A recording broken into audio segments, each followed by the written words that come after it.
Assalamualaikum warahmatullahi wabarakatuh. Halo generasi hebat, apa kabar nih calon siswa-siswi SMK Pasundan 2 Bandung? Kami dari kelompok 3, di sini kami akan menjelaskan bagaimana proses pendaftaran di SMK Pasundan 2 Bandung. Tapi sebelum itu, perkenalan dulu nggak sih? Oke, perkenalkan nama saya Nadia Puspita Anggraini dengan NIM 231101885. Dan ini dia rekan-rekan saya. Perkenalkan, nama saya Muhammad Rizky Subagja dengan NIM 231101173. Nama saya Nashwa Ambarwati dengan NIM 231103330. Perkenalkan, nama saya Denny Mubarok Hilmi dengan NIM 23110310. Perkenalkan, nama saya Wahyuni Syifa Alia dengan NIM 231100184. Nah, perkenalan udah nih, berarti kita langsung masuk ke materi ya. Tapi sebelum itu, di sini saya akan memberitahu apa saja yang akan kami bahas. Yang pertama, ada pendahuluan, yang kedua, gambaran proses umum, yang ketiga, hasil analisis, yang keempat, rekomendasi perbaikan, dan yang kelima, rencana tindak lanjut. Oke, kita langsung masuk aja ke yang pertama ya, yaitu ke bagian pendahuluan.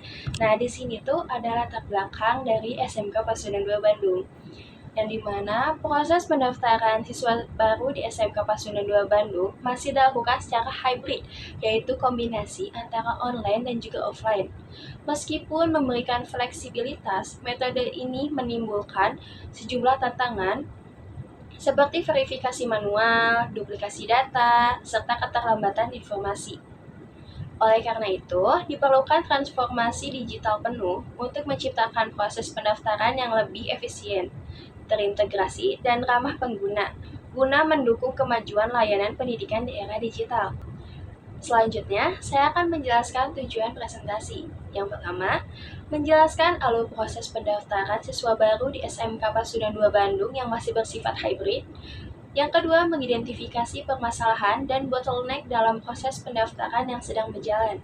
Yang ketiga, menyajikan rancangan solusi digital untuk proses pendaftaran yang lebih efisien dan terintegrasi. Yang keempat, menyampaikan rekomendasi strategis jangka pendek dan jangka panjang dalam mendukung transformasi digital sekolah. Yang kelima, memberikan gambaran implikasi terhadap peningkatan efisiensi, pelayanan, dan kinerja organisasi.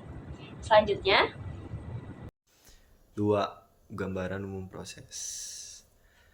Di gambaran umum proses terdapat visualisasi diagram proses atau BPMN. Di sini saya akan menjelaskan alur kerja proses ASIS.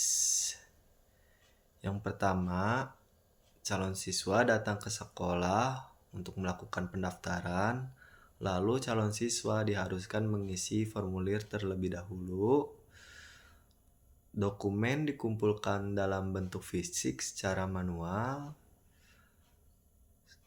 Admin menverifikasi dokumen secara manual. Jika data tidak lengkap, revisi diminta lewat WhatsApp atau email. Admin mengirim notifikasi status secara manual. Admin memvalidasi pendaftaran secara manual, dan admin menyetujui atau menolak pendaftaran lalu memberikan informasi kepada calon siswa. Dan di sebelahnya ada contoh gambar BPMN ASIS. Di sini saya akan menjelaskan hasil analisis. Pada bagian ini, kami menampilkan ringkasan hasil analisis dari proses pendaftaran di SMK Pasundan 2 Bandung. Dari hasil observasi dan wawancara, kami menemukan bahwa proses pendaftaran saat ini masih hybrid, gabungan online dan offline. Namun, banyak proses masih dilakukan secara manual, sehingga menyebabkan penumpukan pekerjaan, keterlambatan, dan tidak efisien. Analisis ini menjadi dasar untuk mengidentifikasi permasalahan dan perbaikan proses pendaftaran ke depannya. Di sini ada paparan masalah. Saya akan menjelaskan masalah-masalah yang ditemukan selama analisis. Yang pertama, verifikasi dokumen dilakukan secara manual. Dokumen calon siswa masih diperiksa satu persatu oleh admin secara manual. belum menggunakan sistem verifikasi otomatis sehingga proses menjadi lama dan saat pendaftar banyak, pekerjaan admin menumpuk. Yang kedua, revisi data tidak terkontrol dalam sistem. Jika terjadi kesalahan data, admin akan menghubungi calon siswa melalui WhatsApp, tetapi tidak ada sistem untuk mencatat dan melacak revisi. Hal ini menyebabkan revisi sering terlewat sehingga admin harus memeriksa ulang dari awal. Yang ketiga, notifikasi dilakukan secara manual. Status pendaftaran dan informasi kekurangan dokumen masih dikirim manual oleh admin, sehingga calon siswa sering terlambat menerima informasi dan ini juga menambah beban kerja admin. Yang keempat, pengumpulan dokumen masih perlu hadir langsung. Beberapa dokumen masih harus dikumpulkan langsung ke sekolah, sehingga menyulitkan calon siswa dari luar kota dan membuat proses menjadi tidak fleksibel. Dan yang kelima, tidak ada dashboard atau portal pelacakan status. Calon siswa tidak bisa memeriksa status pendaftaran secara mandiri sehingga sering bertanya kepada admin, yang akhirnya membuat layanan menjadi lambat. Kemudian, ada tantangan yang ditemukan. Tantangan yang perlu diatasi dari masalah-masalah yang barusan dijelaskan yaitu yang pertama, kurangnya sistem digital yang terintegrasi sehingga proses verifikasi, pelacakan status, revisi, dan notifikasi masih manual belum otomatis. Yang kedua, ketergantungan pada interaksi manual, di mana proses pendaftaran masih sangat bergantung pada admin, padahal seharusnya sudah biasa otomatis agar lebih efisien. Yang ketiga, calon siswa kesulitan memantau informasi secara langsung karena tidak adanya dashboard sehingga calon siswa tidak dapat memantau proses pendaftarannya secara mandiri. Yang keempat, sistem pendaftaran online belum siap digunakan sepenuhnya. Walaupun sudah online, tetapi belum ada platform terpadu untuk unggah dokumen dan pelacakan status secara real time. Dan yang kelima, beban kerja admin tinggi saat jumlah pendaftar meningkat karena proses masih manual. Saat pendaftar banyak, layanan menjadi lambat dan membuat admin kewalahan. Rekomendasi perbaikan. Pada halaman ini terdapat struktur BPMN2B.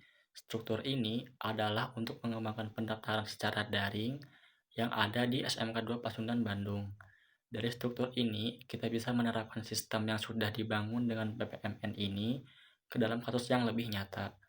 Rekomendasi dari struktur ini, kami akan terus mengembangkan BPMN ini untuk jauh lebih berkembang lagi, agar benar-benar terorganisir jikalau kita ingin menerapkannya dalam dunia nyata.